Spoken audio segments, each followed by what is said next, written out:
ಕೌಟುಂಬಿಕ ಕಲಹ ಹಿನ್ನೆಲೆಯಲ್ಲಿ ಪತ್ನಿಯೇ ಪತಿಯನ್ನ ಸಿನಿಮೀಯ ರೀತಿಯಲ್ಲಿ ಕೊಲೆ ಮಾಡಲು ಸ್ಕೆಚ್ ಹಾಕಿ ಈಗ ಜೈಲು ಪಾಲಾಗಿದ್ದಾಳೆ. ಇತ್ತ ಹಲ್ಲೆಗೊಳಗಾದಂತಹ ಪತಿ ಆಸ್ಪತ್ರೆಯಲ್ಲಿ ಜೀವನ್ ಮರಣದ ನಡುವೆ ಹೋರಾಟ ನಡೆಸಿದ್ದಾರೆ. ಏನಿದು ಪ್ರಕರಣ? ಈ ಬಗ್ಗೆ ಮಾತಾಡಲಿಕ್ಕೆ ಮೈಸೂರು ಜಿಲ್ಲಾ ಅಡಿಷನಲ್ ಎಸ್ಪಿ ನಾಗೇಶ್ ಅವರು ನಮ್ಮ ಜೊತೆಗಿದ್ದಾರೆ. ಸರ್, ಏನಿದು ಪ್ರಕರಣ ಅಂತ? ಸೊ ಈ ತಿಂಗಳು 26ನೇ ತಾರೀಕು ನಮಗೆ ಒಂದು ಮಾಹಿತಿ ಬಂತು.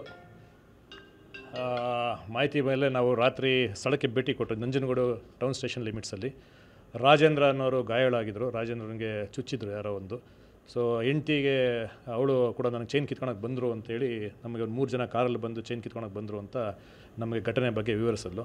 ಸೊ ನಾವು ಆ ಮೂಮೆಂಟಲ್ಲಿ ಇದು ರಾಬ್ರಿ ಇರಬೇಕು, ರಾತ್ರಿ ಬಂದು ಈ ಥರ ಮಾಡಿದ್ದಾರೆ ಯಾರೋ ಅನ್ನೋ ಒಂದು ಹಿನ್ನೆಲೆಯಲ್ಲಿ ನಾವು ರಾಬ್ರಿ ಕೇಸ್ ತೊಗೊಂಡು ಆಮೇಲೆ ತನಿಖೆ ಮಾಡಿ ಎಲ್ಲ ನಾವು ಕೂಲಂಕುಷವಾಗಿ ನೋಡಿದಾಗ ಆಕೆನೇ ತನ್ನ ತಮ್ಮನ ಹೇಳಿ ಆ ತಮ್ಮನ ಮತ್ತು ಅವನ ಸ್ನೇಹಿತರುಗಳು ಸೇರಿಕೊಂಡು ಗಂಡನ್ನು ಅವ್ರಿಗೆ ಗಂಡ ತುಂಬ ಕೆಟ್ಟ ಮಾತಾಡ್ತಿರ್ತಾನೆ. ಅವಳಿಗೆ ಅದು 2ನೇ ಮದುವೆ ಆಗಿರುತ್ತೆ, 2ನೇ ಗಂಡ ಆಗಿರ್ತಾನೆ. ಅದು ಹಿನ್ನೆಲೆ ಅವಳು ಮೊದಲೇ ಡೈವರ್ಸ್ ಆಗಿರೋ ವಿಷಯ ಹೇಳಿರೋದಿಲ್ಲ ಗಂಡನಿಗೆ.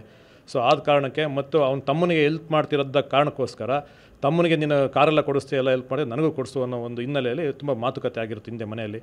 ಸೊ ಆ ವಿಷಯವಾಗಿ ತುಂಬ ಬೈದಾಟ ಕೆಟ್ಟ ಮಾತಾಡಿದ್ರು. ತಮ್ಮನಿಗೆ ಅದು ಇರುಸು ಮುರುಸು ಆಗ್ತಾ ಇರುತ್ತೆ, ನನ್ನ ಭಾವ ನನ್ನ ಅಕ್ಕನಿಗೆ ಈ ಥರ ಹಿಂಸೆ ಕೊಡ್ತಾ ಇದ್ದಾಳಲ್ಲ ಅಂತೇಳಿ.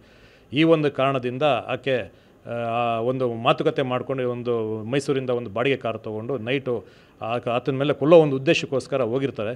ಬಟ್ ಅವನ ಅದೃಷ್ಟಕ್ಕೆ ಅವತ್ತು ಒಂದು ಬೈಕ್ ಅಡ್ಡ ಬರುತ್ತೆ. ಬೈಕ್ ಅಡ್ಡ ಬಂದಿದ ತಕ್ಷಣ ಅವನು ನನ್ನ ಭಾವ ನನ್ನ ಮುಖ ನೋಡ್ಬಿಡ್ತಾರೆ ಅಂದ್ಬಿಟ್ಟು ತಕ್ಷಣ ಅವನು ಹೋಗಿ ಒಳಗಡೆ ಹೋಗಿ ಕೂತ್ಕೊಂಡ್ಬಿಡ್ತಾನೆ ಕಾರಲ್ಲಿ. ಸೊ ಕೂತ್ಕೊಂಡಾಗ ಇನ್ನು ಅವನ ಸ್ನೇಹಿತರುಗಳು ಅವನೇ ಹೋಗ್ಬಿಟ್ರಲ್ಲ ಅಂದ್ಬಿಟ್ಟು ಇವರು ಒಂದೇ ಒಂದು ಚುಚ್ಚಿಬಿಟ್ಟು ತಕ್ಷಣ ಅವರು ಕೂಡ ಕಾರಲ್ಲಿ ಕೂತ್ಕೊಂಡು ಅಲ್ಲಿಂದ ಎಸ್ಕೇಪ್ ಆಗಿಬಿಡ್ತಾರೆ. ಅಂದರೆ ಈಗ ಪತ್ನಿನೇ ಅದಕ್ಕೆ ಸ್ಕೆಚ್ ಹಾಕಿದಂತಹ ಅಥವಾ ಯಾವ ರೀತಿ ಪ್ಲ್ಯಾನ್ ಮಾಡ್ತಾರೆ ಅಂತ?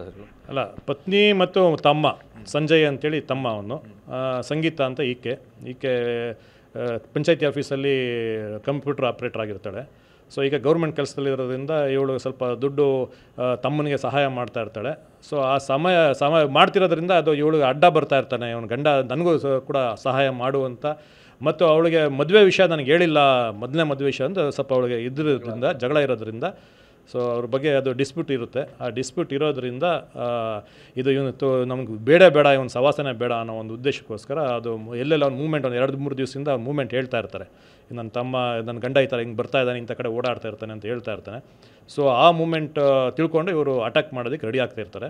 ಸೊ ಅವರೆಲ್ಲ ಸೇರ್ಕೊಂಡು ಇದೊಂದು ಪ್ಲ್ಯಾನ್ ಮಾಡಿರ್ತಾರೆ. ಈಗ ಸಿನಿಮಾ